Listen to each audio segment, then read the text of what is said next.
आज मु जो लड्डू बनाऊे सेटा बिना बेसन आउ अल्प घी आउ सबुठु बेसी बड़ कथा है एटा आमे बुट डाली बनइबा। आज मु बनाऊे दिवाली स्पेशल मोतीचूर लड्डू। दिवाली बा कौन भी पूजा पर्व रे आपण माने याको बनी खाई परिबे। तो मु एठी गोटे कप बुट डाली नहीं जोटा कि राति रे भिजई रखी नहीं थिली। एबे आमे कौन करिबा यार सबुतक पानी आमे ड्रेन करी नबा। एथिरे बिल्कुल भी पानी जमिति न रुहे। तापरे याकू ग्राइंडर जार रे ट्रांसफर करदेबा आउ ताकू बाटी नबा। डाली को पूरा आमे दरदरा बाटिबा आउ एथिरे बिल्कुल भी पानी रो यूज करिबेनी। याकू आमे पल्स मोड रे चले बाटिबा। बिल्कुल भी प्लेन बाटिबे नहीं। जेमिति टिके दरदरा लागुथुबो मझिरे मझिरे याकू चेक करुथुबे। 3 रु 4 थर रे पूरा दरदरा हे जिवो बुट डाली सबू। एबे देखंतु यार टेक्सचर केमिति दरदरा हेछि। एथिरे मु बिल्कुल भी पानी रो यूज करी नाही। आपण माने चाहिले जदी बहुत टाइट लागुथुबो हाथ को तो अल्प टिके पानी यूज करि परिबे। डाली जो पेस्ट करी रखिथिली ताकू बाउल रे ट्रांसफर करी देउछि। आउ एपटे मु पैन रखी नेउछि आउ सेथिरे मु गोटे बड़ स्पून घी देउछि। मोतीचूर लड्डू घीरे तार टेस्ट बहुत बढ़िया लगे तो से मुझे घी यूज करेछि। आपण माने चाहिए रिफाइन ऑयल भी यूज करि परिबे। एबे आमे बुट डाली पेस्ट रे एई भली छोट छोट आउ पतले पतले टिक्की बने घीरे ताको फ्राई करिबा। आउ ताको आमे लो फ्लेम रे ही फ्राई करिबा।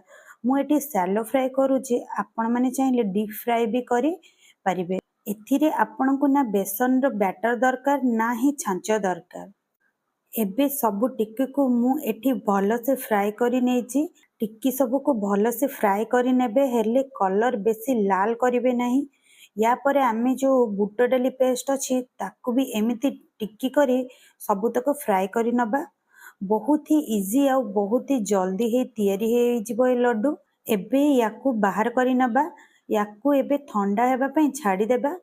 देखंतु एटा केते भलो से फ्राई हेछि। आपण माने देखिकी जानि पारुथबे। गोटे कथा ध्यान रखिबे याकू बेसी टाइम फ्राई करिवे नहीं नहले यार कलर बिल्कुल भलो आसीबो नहीं। एबे आमे कोन करिबा याकू ग्राइंडर जार रे ट्रांसफर करि नेबा आउ पुणी थरे याकू ग्राइंड करिबा। पुणी सेम प्रोसेस रे सब हबो। पुणी आमे याकू पल्स मोड रे चलेबा। पुणी याकू सेम दरदरा ही बाटिबे। एबे बहुत इजी रे बाटी हे जिवो बस ताको टिके ठंडा करी बाटिबे। एबे देखंतु एइटा एमिति दरदरा हे जिवो जेमिति सुजी भलिया। सुजी हाथ को जेमिति लागे सेमिति हेले टिके सॉफ्ट लागिवो।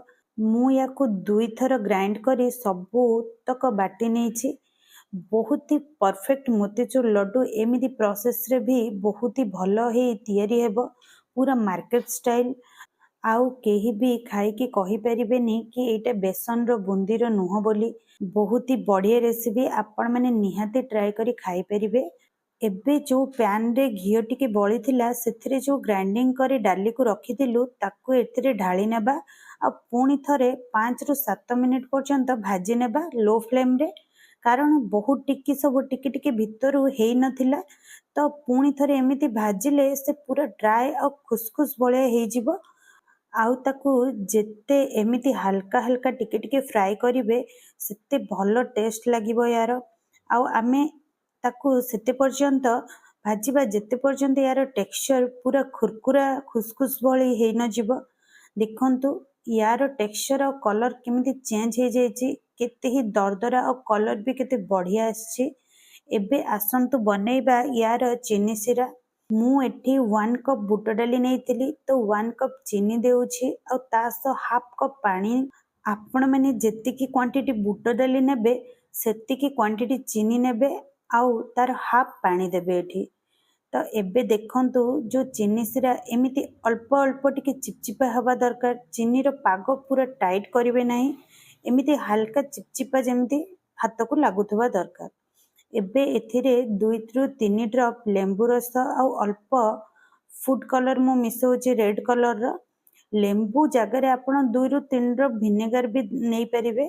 लेंबू देले लड्डू रो कलर टा व्हाइटिश देखा जिवनी। आउ food colour totally optional. Market भलिया देखा जिबा पई मु एठी यूज करछि। आपण माने चाहिले खाली सेमते भी बनै परिबे। କଲର୍ ଖାଲି ୟେଲୋଇସ୍ କଲର୍ ଆପଣଙ୍କ ଲଡ଼ୁଟା ଦେଖାଯିବ। ୟା ପରେ ଏଥିରେ ଆମେ ଏଡ୍ କରିବୁ ଯେଉଁ ଡାଲିର ମିକ୍ସଚର ରଖିଥିଲୁ ତାକୁ, ଆଉ ଇଲାଇଚି ପାଉଡ଼ର ବି ଏଥିରେ ଏଡ୍ କରୁଛି। ସରି ମୁଁ ଏଠି ତାକୁ ସୁଟ୍ କରିପାରିନି। ଏବେ ୟାକୁ ଭଲସେ ମିକ୍ସ କରିନେବା ଆଉ ୟାକୁ ଘୋଡ଼େଇ ରଖିନେବା ଅଧା ଘଣ୍ଟା ପର୍ଯ୍ୟନ୍ତ।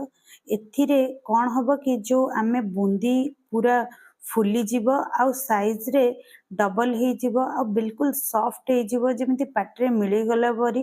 ୟାର ଟେକ୍ସଚର ଦେଖନ୍ତୁ କେତେ ଭଲ ଲାଗୁଛି ଦେଖିବାକୁ, ପୁରା ଜୁସି ଜୁସି ଆଉ ଦାନା ଦାନା ଯେମିତି ପୁରା ମୋତିଚୁର ଲଡୁ ଭଳି ଟେକ୍ସଚର ହେଇଛି।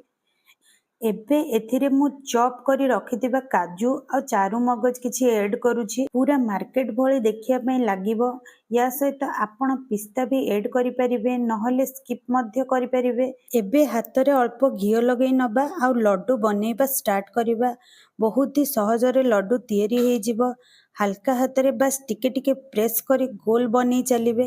ବହୁତ ହାର୍ଡ ଦବେଇ ଦବେଇ ଗୋଲ କରିବେ ନାହିଁ, ପୁରା ହାଲକା ହାଲକା କରିବେ। ଏମିତି ବହୁତ ହି ଭଲସେ ତିଆରି ହେଇଯିବ। ନା ହିଁ ବେସନର ବ୍ୟାଟର ଦରକାର, ନା ହିଁ ବେଶୀ ଘିଅରେ ଛାଣିବା ଦରକାର। ପୁରା ପରଫେକ୍ଟ ହେଇ ତିଆରି ହେବ। ଯଦି ଆପଣମାନେ ଏତେ ପର୍ଯ୍ୟନ୍ତ ଟ୍ରାଏ କରିନାହାନ୍ତି ତ ନିଶ୍ଚୟ ଏ ରେସିପି ଥରେ ଟ୍ରାଏ କରନ୍ତୁ। ଆପଣମାନେ ଚାହିଁଲେ ଏଥିରେ ସିଲଭର ୱାର୍କ ବି ଲଗେଇ ପାରିବେ। ସେଇଟା ଲଗେଇଲେ ବହୁତ ହି ସୁନ୍ଦର ଦେଖାଯିବ, ପୁରା ମାର୍କେଟ ଭଳି। ମୋ ପାଖରେ ଏଭେଲେବଲ୍ ନାହିଁ ତ ମୁଁ ଲଗେଇ ନାହିଁ।